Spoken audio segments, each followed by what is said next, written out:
helped like make the movie what the movie is. You guys know him as Fluffy. I call him Gabe. Gabriel, come here and come say what's up to the people, man. Gabriel! Buffet! My guy right here. I got somebody else in the house. This guy's like a brother of mine, but he just came out of a different vagina. But he's still skinny and black. It's weird. He played. Y'all know him as Ray Ray. Give it up for my boy Afion Crockett. My homie. My homie. Hey, what's up, homie? Homie? Hey, what up, dog? Hey, what up, dog? What up, dog? How y'all doing? Hey, what's up, homie? Hey, what's up? Y'all ain't got no light? Hey, there you go. Find the light right there. Now he gonna ask us a bunch of questions, then you guys can ask a bunch of questions, then we gonna leave and eat and shit. Yeah. I wanted to. You didn't have a bigger chair, bro?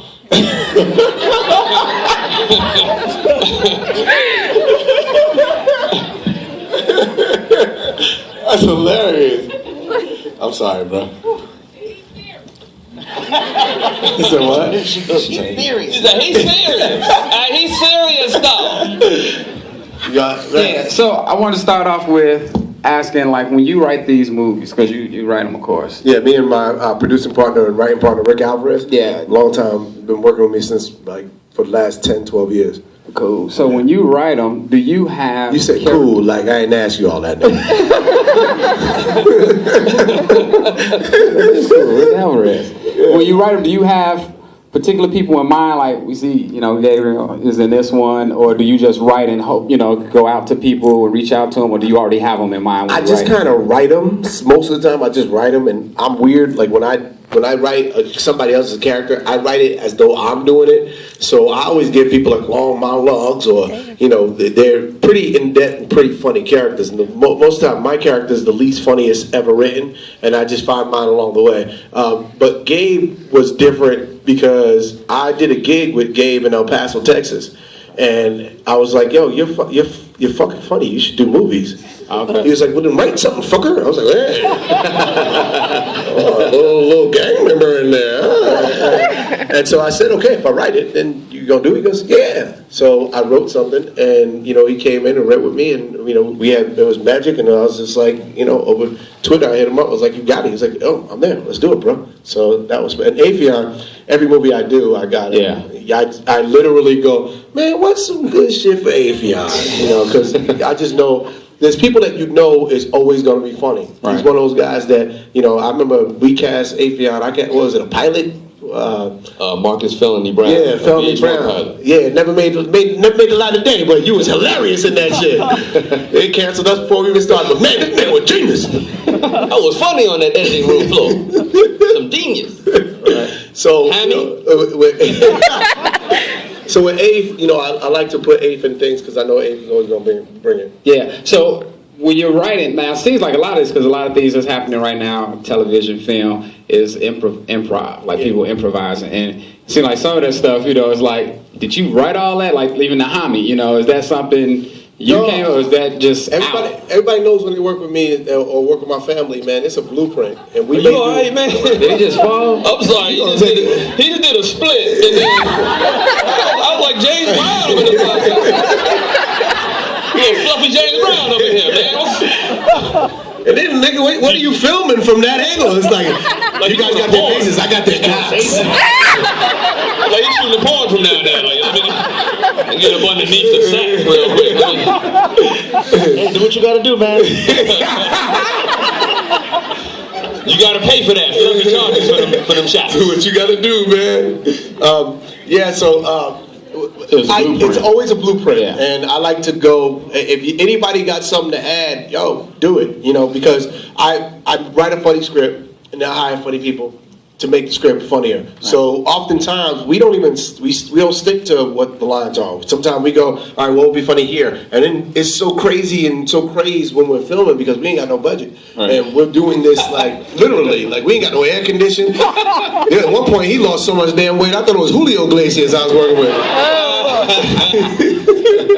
But, you know, we run and gun, and it's funny because while we're doing it, we'll be pitching each other stuff like, yo, what about this? All right, we're going to do it again. While they're setting up cameras, we'll all congregate and go, okay, what about this, what about that, what about this? And then we just throw it out. And I know that when I write a movie, you make 3 movies. One when you write it, you make another movie when you film it, and then you make the last cut of your movie when you edit it. Yeah. So I try and collect as much stuff as possible, and I put the funniest stuff in. Yeah, cool. I'll just tell you right now, like basically the audition process.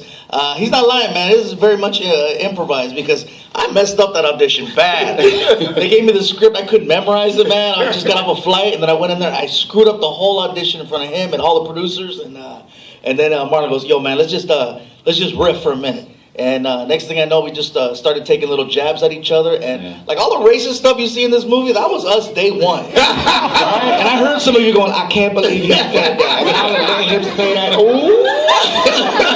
That was day one. We started taking shots at each other. Yeah, Like, it became one Mexican joke, then it goes a black joke, then it goes another one. And we just kept escalating. And it was funny as hell to see all the white producers getting scared. We're like, they're taking jabs at each other. Something's going to happen. And next thing you know, we're on the set. And a lot of that stuff made it. And some of it didn't. And then, Yeah, because, you know, we like to... when have you fun and be silly. And Exactly. You know. Yeah. And is that felt more real to you? That helped you out more than like going through the script? Is that perhaps Just having fun with it, and Marlon saying, you know what, man, just have fun. Don't be afraid. You know, he goes, if you can get from point A to point B, whatever happens in between, just make it silly, make it your own. And, he says, if we don't like it, we'll just cut it. Right. You know. And we're gonna keep the best stuff. Like when it's funny, like if you'll see, we'll stay on you and let you riff. I like with, and I listen to the audience. The audience laughs, I keep it in. You know, period. And it's always more freeing to improv. You know what I mean? Like keep it conversational as opposed to just trying to stay off with the words they're saying on the page. Nigga, and we improv stuff. Go ahead. We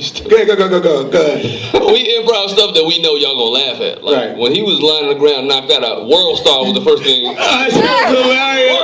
I said they gonna go crazy over there. Like my man right here with the camera, he would do that. How about this? When you did that, I woke up, I was like, that shit's hilarious. And he went back down, he's like, action. But here's the thing, like when we film, I'm like, you know, there's our director Mike Titus, who I love, and he's worked with Afion a lot, and Rick Alvarez, who's my producer partner, writing partner. They know when I'm in the huddle, you know, it's like I'm Peyton Manning, so I'm running the offense.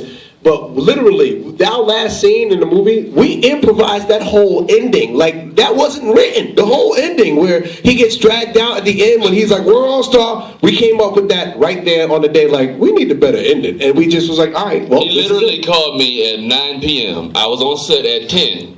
And he said, all right, here's the scene, Afe.